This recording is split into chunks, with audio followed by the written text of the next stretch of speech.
Alright, lads, so today we're finally taking out the Parasol version of Bruno into Guild Quest content. I kind of showcased the other character in Guild Quest, but I've yet to actually go ahead and try this character in this particular mode, and in his case, he's only actually 1 out of 5. So I guess to best demonstrate the strength of a, 1 out of 5 Bruno, basically the bare minimum, right? I wanted to see if he's up for the challenge to beat all 5 waves of Guild Quest just by himself. And right now is actually a good time to test that because the final boss is actually a mined character. This, by the way, is currently the melee Hollow Week of Guild Quest, so he is, of course, getting that 5 times damage from having the killer effect, and he also is a melee character, so he is getting the 2 times extra damage. Really good damage multipliers, allowing this Bruno to hit very, very hard, which is what he naturally does anyway. When it comes to the build itself, Bruno is, of course, SP level 10. He has full stamina and weakened defense as a bonus ability, very important. The idea is that we're going to use our Soul into the final boss, weaken the boss's defense, apply the weakening, and if we have a strong attack ready, that should be doing a lot of nasty damage, especially if we do have the gauge effect active. When it comes to the accessories, we have a fortification pill, a Kamari, and also a hollow sticker, all with 30% SP. As for the links, I've kind of gone like a hybrid builds. In terms of we're rocking recharge, we're rocking full stamina damage, and we're also rocking strong attack damage. Senkim on Aizen, Senkim on Chad, still to this day some of the best links out there, and they are tenable for free. And then we have the Cacao Society Stark, one of the better links for the heart attribute, 25% sad, and also 10% more recharge. With that said, you can see here we have 8 minutes to do our 2 tickets. Let's jump into the run. Alright, Bruno, let's see how it does go. I've actually not tested this yet, so I have no idea how this is going to go. But if we take any bit of damage, we're gonna pay for it a tad bit. So you can see here, our gauge effect is already ready. So let's use our SA1 on that, lads. SA2 there. Ichigo's already on. Let's use that. Can we sob him? Okay, we cannot sob. Oh! Hold on. No, hold on. SA2. 20-second run with 1 character, 1 out of 5. This is what I mean, lads, when I'm saying, granted, not every character can do this, but this is what I mean when I say we need a harder difficulty, because a character like this, 1 out of 5, can just pull off 20 seconds. What is that? That is absolutely crazy. And we kind of messed around there, right? We used our Soul when we didn't need to. Of course, that's the unfortunate thing about Bruno. His soul and damage is probably the weakest part about him, which is rare to be fair for most characters. And we didn't time it properly. If I saved my summon for the final boss, we potentially would have got a 15-second run. So let's try that once more. All right, then. So attempt number 2. Again, we're going to try and save our summon for the final boss. Let's go forward. Use our SA1 on Mashiro into the tomb. If we can apply weakening, that's going to be really good because Hachigen will actually get hit by that. There we go onto Shinji. Let's make sure we back up. SA1 on him, and then our SA3. Let's use our Soul Bomb now, and then with 1 strong attack. Okay, Aizen, you dodged it. Aizen still has a very good SA1. Man was able to dodge our attack, and we're actually... Okay, Aizen, stop. We're restarting this run. Hold on. All right, then attempt number 3, I guess. Let's just make sure we have that SA1 ready, because it is easily dodgeable for those that have that type of vortex. Unfortunately, we're having to use an extra strong attack right now, but it's fine because we luckily did apply weakening on Hachigen. That's really good. In this case, though, let's go over here. Let's use our SA3. Now let's use our Soul Bomb and then SA1. That applied the weakened defense.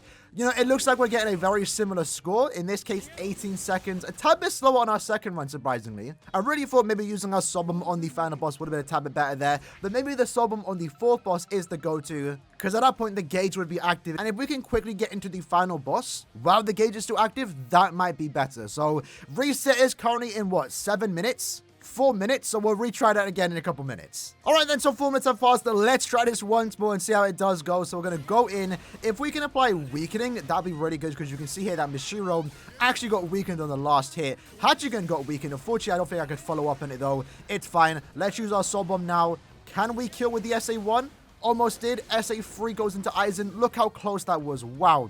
Now, Aizen needs to stop dodging. Let's just get this stick out of the way. That was so close. I want to see if we can potentially get a 15-second run. If that's the case, that'll be really good. But Aizen keeps dodging us. That would have been, I think, a tad bit faster than our first initial runs. But we're kind of getting the average of 20-second runs, which honestly isn't even that bad, right? And it's super easy to do. The most important thing when it comes to Guild Quest is how consistent the team can be. Because I know you can get 1-second runs and stuff like that. But if you have to spend like hours to reset, I don't like doing teams like that, right? So to me, a good Guild Quest team or a good Guild Quest character ultimately comes down to how consistent the character is, and thus far, Bruno has been consistent. Let's do one more run, though, to wrap it up and see if we can get that sub 15-second run. All right, so let's see how this one does go. I think the biggest thing here is if we can apply weakening. If we can, it will be good. We applied the weakening. That's really good. SA3 onto Hachigun.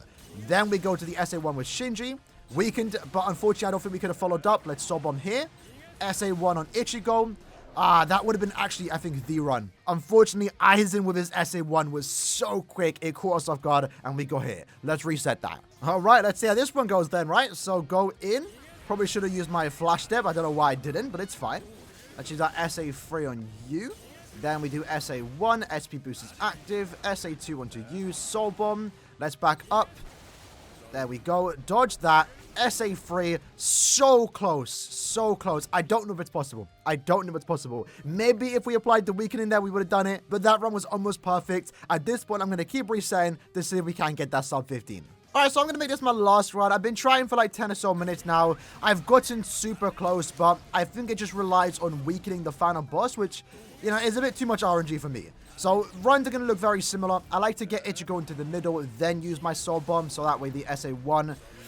that would have been it if I didn't flash step. That would have been if I didn't flash step. We'll take the run for now, though. We got a 19-second run. That might have been our best. But essentially, the idea is that you want to use your SA1 into the 5th wave, weaken the Aizen, and then quickly use your SA3. However, you saw me dodge there or flash step away. And it mainly comes down to the fact that the enemies hit you so fast that I lost a lot of runs because I just got hit. So that's why I flash step away, because I was kind of panicking there because I didn't want to get hit. If I do, the run's over. So maybe if that run in particular I didn't dodge and I wouldn't have gotten hit, the SA3 might have been enough to get through the final wave. But regardless, a sub 20-second play time with one character, 1 out of 5, is really, really impressive. Bruno, again, once more proving to be one of the best heart characters in the game. And on your screen right now, shout out to my guildmate Dragon for getting this run. He tried out Bruno just by himself. In his case, though, Bruno is max transcendent. And you can see a very similar way of gameplay here. You're going to go and use your strong attacks. In his case, though, the big difference is because Bruno is 5'5", the Soul Bomb can actually do damage, and that allows him to get into the 5th wave very quickly, where at that point, one strong attack